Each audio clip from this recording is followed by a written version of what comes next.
ఇది మహాబలేశ్వర్ టెంపుల్. ఇక్కడ చూడండి నందీశ్వరుడు, ఒకే రాతితో చెక్కబడిన నందీశ్వరుడు.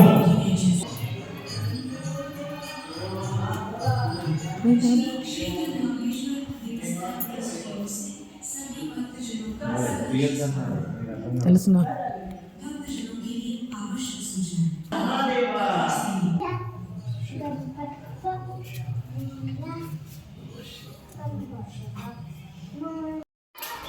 హాయ్ ఫ్రెండ్స్, నేను ఈ బొల్లా రాణి. చూడండి ఆలయం ఎంత అద్భుతంగా ఉందో. మహాబలేశ్వర ఆలయం ఇది. అంటే పూణే, మహారాష్ట్రలో ఉన్నటువంటి పూణే నుండి 124 కిలోమీటర్ల దూరంలో ఈ ఆలయం నిర్మించబడింది. అదేవిధంగా ముంబై నుంచి 160 కిలోమీటర్ల దూరంలో ఈ ఆలయం ఉండడం జరిగింది. ఈ మహాబలేశ్వర ఆలయం ఏంటంటే దీని ప్రత్యేకత, రావణాసురుడు స్ఫటికలింగాన్ని తీసుకొని లంక వెళుతూ ఉన్నప్పుడు వెళుతూ ఉన్న దారిలో ఈ స్ఫటికలింగం నుంచి 2 బిందువులు జారి సహ్యాద్రి పర్వతం మీద పడతాయి. ఆ సహ్యాద్రి పర్వతం పడిన 2 బిందువులు 2 రాక్షసులుగా అవతరిస్తారు. వాళ్ళే అతిబలుడు, మహాబలుడు. అతిబలేశ్వరుడు, మహాబలేశ్వరుడు. సో వీళ్ళిద్దరూ కలిసి ఇక్కడ నుండి ప్రజల్ని, మునుల్ని, ఈ ప్రాంతంలో ఉండే అందరినీ కూడా చాలా చిత్రహింసలు పెడుతూ ఉంటారు. వీరి బాధలు పడలేక, దేవతలతో సహా వీరి బాధలు పడలేక మహావిష్ణువుని ప్రార్థిస్తారు. మహావిష్ణువుని ప్రార్థించినప్పుడు మహావిష్ణువు అతిబలుడిని సంహరిస్తాడు. తర్వాత మహాబలుడు మొత్తం ఇక్కడ చుట్టుపక్కల ప్రాంతాల్లో ఉన్నటువంటి మునులందరినీ కూడాను చాలా చిత్రహింసలు గురి చేస్తూ ఉన్నప్పుడు వాళ్ళు ఏం చేస్తారంటే శివుడిని ప్రార్థిస్తారు. శివుడిని ప్రార్థించినప్పుడు శివుడు ప్రత్యక్షమవుతాడు. శివుడు ప్రత్యక్షమై ఇక్కడ మహాబలుని చంపేస్తాడు, రాక్షసుని సంహరిస్తాడు. సంహరించిన తర్వాత ఇక్కడ ఉన్న మునులందరూ కూడా ప్రార్థిస్తారు, మీరు ఇక్కడే ఉండండి, ఈ ప్రాంతంలోనే ఉండండి అని ప్రార్థించిన తర్వాత అప్పుడు శివుడు ఏం చేస్తాడు, మహాబలేశ్వరుడుగా అంటే మహాబలవంతుడిగా రుద్రాక్షల రూపంలో అవతారం ఎత్తుతాడు. స్వయంభూ అనమాట. ఇది స్వయంభూ లింగంగా అవతరించి రుద్రాక్ష రూపంలో ఈ మహాశివుడు అవతరించాడు. ఇది 16వ శతాబ్దం నుంచి ఈ ఆలయం ఉంది.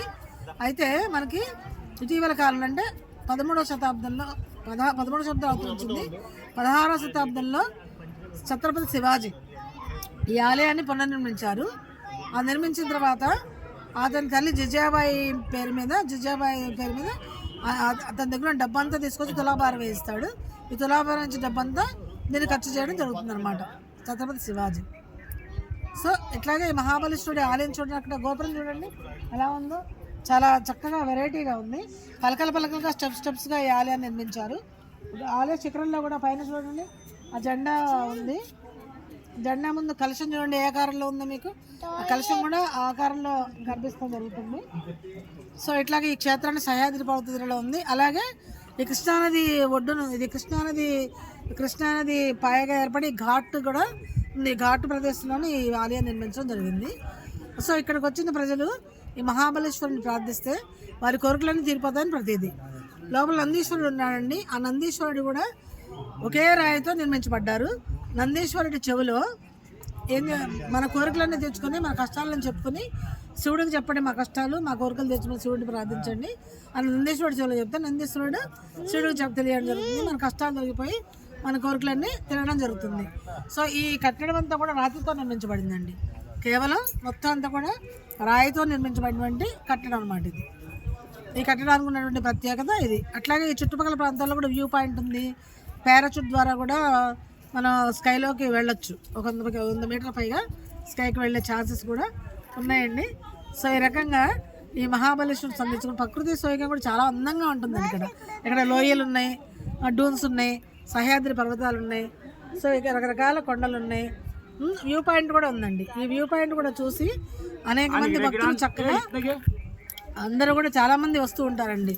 ఇప్పుడు మా బొంబాయి నుండి అట్లాగే పూణే నుండి కూడా వీకెండ్స్లో చాలామంది వచ్చి ఇక్కడ ఈ వ్యూ పాయింట్ చూసి ఈ శివుని దర్శించుకోవడం జరుగుతుంది. ఈ మహాబలేశ్వరుని ఈయన స్వయంభూగా వెలిసారండి. ద్వాదశ జ్యోతిర్లింగాలు కూడా ఉన్నాయండి ఇక్కడ. ఈ ద్వాదశ జ్యోతిర్లింగాలు కూడా ఇక్కడ ప్రత్యేకత. ఆ ద్వాదశ జ్యోతిర్లింగాల్లో ఇది ఒకటండి. అంటే ద్వాదశ జ్యోతిర్లింగాలను చూసిన పుణ్యం కంటే కూడా ఈయన ఇంకా పవర్ఫుల్ అండి మహాబలేశ్వర స్వామి. సో ఈయన దర్శించుకుంటే మనం ఏం కోరుకుంటే తీరుతుంది, మన కష్టాలన్నీ కూడా తీరుతాయండి. అంత మహిమాన్వితమైనటువంటి ఈ పుణ్యక్షేత్రాన్ని దర్శించుకోవడం చాలా చాలా చాలా అదృష్టంగా మనం భావిస్తున్నామండి.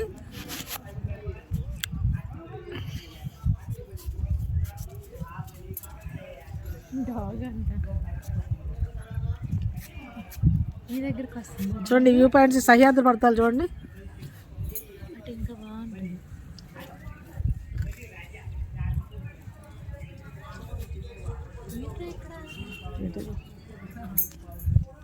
ఇదిగోండి, ఇది కృష్ణానది జన్మస్థలం. సావిత్రి, గాయత్రి, కోయిన, వెన్న, కృష్ణ ఈ 5 నదులు కలిసిన చోటు ఇది. ఈ మహాబలేశ్వరం నుండి కృష్ణానది వెలుస్తుందండి. చూడండి, ఇక్కడ ఆనందీశ్వరం నుంచి నీళ్ళు వస్తున్నాయి. అదేవిధంగా ఇక్కడ కృష్ణుడు కూడా ఉన్నాడండి.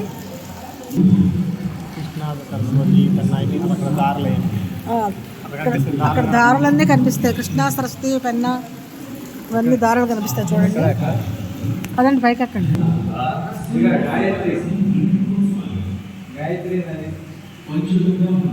కృష్ణుడు, బలరాముడు ఉన్నారు. ఇది గాయత్రి నది ధార ఇందులోంచి వస్తుందండి. ఇదిగోండి సావిత్రి నది ధార దీనిలో ప్రవహిస్తూ వస్తుందండి. అదేవిధంగా కోయిన ధార చూడండి. ఇదిగోండి వెన్న.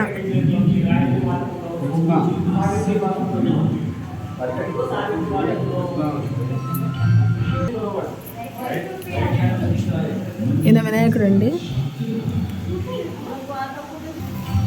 ఇటు